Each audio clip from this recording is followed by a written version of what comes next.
Dear students of computer science, अस्सलामुअलैकुम। मैं आसिफ महमूद आपसे मुखातिब हूँ, आपका कंप्यूटर साइंस का टीचर। उम्मीद है आप सब बच्चे खैरियत से होंगे और रमज़ानुल मुबारक की बरकतें समेट रहे होंगे। आज हमारा कंप्यूटर साइंस का पहला लेक्चर है जो व्हाट्सएप पे डिलीवर किया जा रहा है। इससे पहले हम इस चैप्टर का आगाज़ क्लास में कर चुके हैं और हमने इब्तदाई टॉपिक्स वहाँ पे डिस्कस कर लिए हैं। एक दफ़ा हम यहाँ स्टार्ट करने से पहले उनको ज़रा एक दफ़ा रिव्यू करेंगे। हमारा पहला चैप्टर है प्रॉब्लम सॉल्विंग और इस चैप्टर में हम पढ़ चुके हैं कि प्रॉब्लम किसे कहते हैं और प्रॉब्लम सॉल्विंग क्या चीज़ है।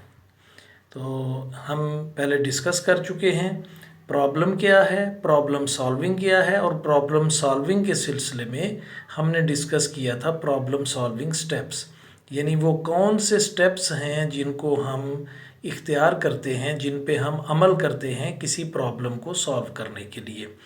तो इसी टॉपिक के तहत हमने पढ़ा है डिफ़ाइनिंग अ प्रॉब्लम, ये प्रॉब्लम को डिफ़ाइन करना। इसके लिए हमने सब headings gain background knowledge, use guesses, draw a picture, ये भी डिस्कस किए हैं।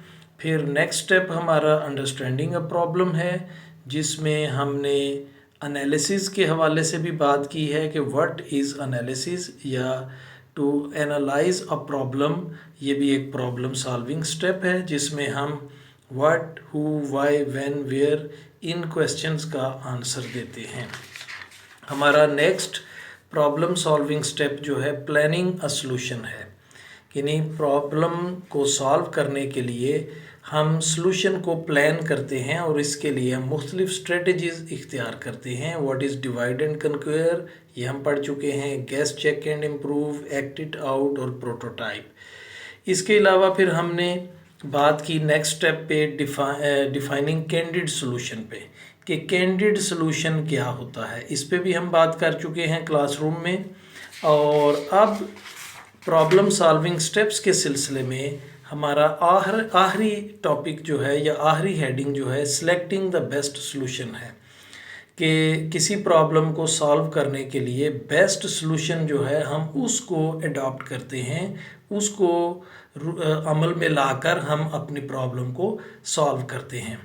हमें मालूम है कि बाज़ औक़ात किसी प्रॉब्लम को सॉल्व करने के कई तरीके हो सकते हैं, तो हमने देखना ये होता है कि सबसे सूटेबल तरीका कौन सा है प्रॉब्लम को सॉल्व करने के लिए। तो आप देखें, तरीका कोई गुड हो सकता है, बेटर हो सकता है, बेस्ट हो सकता है। तो हमें बेस्ट सॉल्यूशन जो है उसको इख्तियार करना होता है प्रॉब्लम को सॉल्व करने के लिए।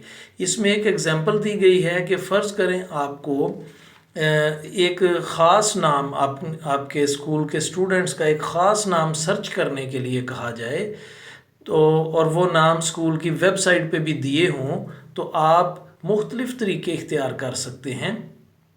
Number 1, look at each name on the website one by one, एक एक करके वेबसाइट पे तमाम नाम आप देखें, तो आप जब आपको मतलूबा नाम, आपका रिक्वायर्ड नेम मिल जाएगा, तो आप समझेंगे प्रॉब्लम सॉल्व हो गई। दूसरा तरीका ये हो सकता है take printouts and search the required name, कि जो वेबसाइट पे नाम दिए हुए हैं आप उनको प्रिंट कर लें और उसमें से फिर अपने ज़रूरत का नाम तलाश करें। तीसरा तरीका ये है कि नाम कॉपी करें और एक्सेल जो सॉफ्टवेयर होता है उसमें आप उन नामों को पेस्ट करें, और एक्सेल में ये एक ऑप्शन होती है ऑर्डर, तो सॉर्ट की एक ऑप्शन होती है सॉर्ट की, डाटा सॉर्ट करना होता है, तो डाटा को सॉर्ट करें तो नाम तरतीब से आ जाएंगे, तो अपनी मर्ज़ी का नाम या अपने ज़रूरत का नाम आप ढूंढ सकते हैं। चौथा तरीका ये है just press control F keys press करें, ये फाइंड करने के लिए होता है, किसी भी चीज़ को तलाश करने के लिए। When the list is available in a web browser, और फिर क्या है, you can type the name to search automatically, तो आप जब उसको क्लिक करेंगे तो वो ऑटोमेटिकली आपका रिक्वायर्ड नेम सर्च करेगा। तो अब आप देखें, ये 4 मुख्तलिफ़ तरीके हमने डिस्कस किए हैं, तो इनमें सबसे आसान तरीका क्या है, फोर्थ वाला, तो जिसमें कंट्रोल F प्रेस करके हम डायरेक्टली वेबसाइट से नाम को सर्च कर सकते हैं। अब ये हमें बेस्ट क्यों लगा और हम कैसे समझेंगे कि ये हमारे लिए सबसे अच्छा तरीका है इस प्रॉब्लम को सॉल्व करने का। There can be other solutions as well.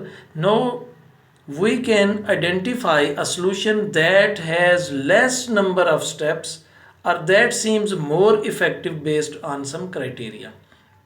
तो यानी वो तरीका सबसे बेस्ट होगा जिसमें सबसे कम नंबर ऑफ स्टेप्स होंगे प्रॉब्लम को सॉल्व करने के लिए, या जिसमें टाइम सबसे कम कंज्यूम होगा, जो हमने कोई क्राइटेरिया रखा है उस लिहाज से वो सबसे ज़्यादा इफ़ेक्टिव यानी मौसर होगा। तो ये हमारा लास्ट टॉपिक था selecting the best solution.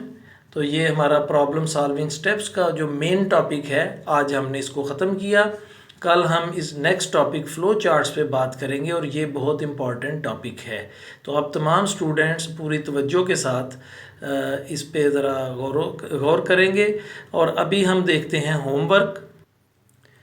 Dear students, मैंने क्लासरूम में बच्चों को जो उस वक़्त मौजूद थे उनको ये नोट्स भी दिए हैं, और अगर आपके पास नोट्स नहीं है तो मैं इसकी एक फ़ोटो आपके साथ अभी शेयर करूंगा इस लेक्चर के साथ।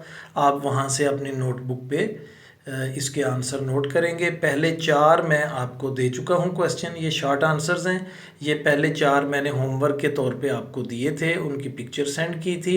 अब हम नेक्स्ट जो है what is meant by planning A solution, ये हम डिस्कस कर चुके हैं क्लासरूम में। What do you mean by divide and कन्क्वेयर, define prototype, ये सारी चीज़ें हम पहले डिस्कस कर चुके हैं क्लासरूम में। What is candid solution, last classroom के लेक्चर में हमने कैंडिड सॉल्यूशन पे भी बड़ी डिटेल से बात की थी। और आज जो हमने किया है, how can we select the best solution of a problem, हम किसी प्रॉब्लम का बेस्ट सॉल्यूशन किस तरह से सिलेक्ट करेंगे। तो selecting the best solution, a problem may have more than one solution but the best one is the solution comprising less number of steps or the solution is achieved in the less amount of time। ये जैसे अभी हमने बात की कि जिसके सबसे थोड़े स्टेप होंगे वो, या जिसमें सबसे कम टाइम कंज्यूम हो रहा है, वो हमारे लिए बेस्ट सॉल्यूशन होगा। तो ये यहाँ तक आज आपका होमवर्क है। मैं 4 क्वेश्चंस की पिक्चर पहले सेंड कर चुका हूँ। आज 5th क्वेश्चन से लेकर 9th क्वेश्चन तक ये आपको सेंड कर रहा हूँ पिक्चर। आप इन क्वेश्चंस को अपनी नोटबुक पे नोट भी करेंगे और याद भी कर लेंगे। तो इंशाल्लाह अब बाकायदगी के साथ ये लेक्चर्स का सिलसिला कंप्यूटर साइंस का जारी रहेगा। तो अपना ख्याल रखिए, दुआओं में याद रखिए। अल्लाह हाफिज़।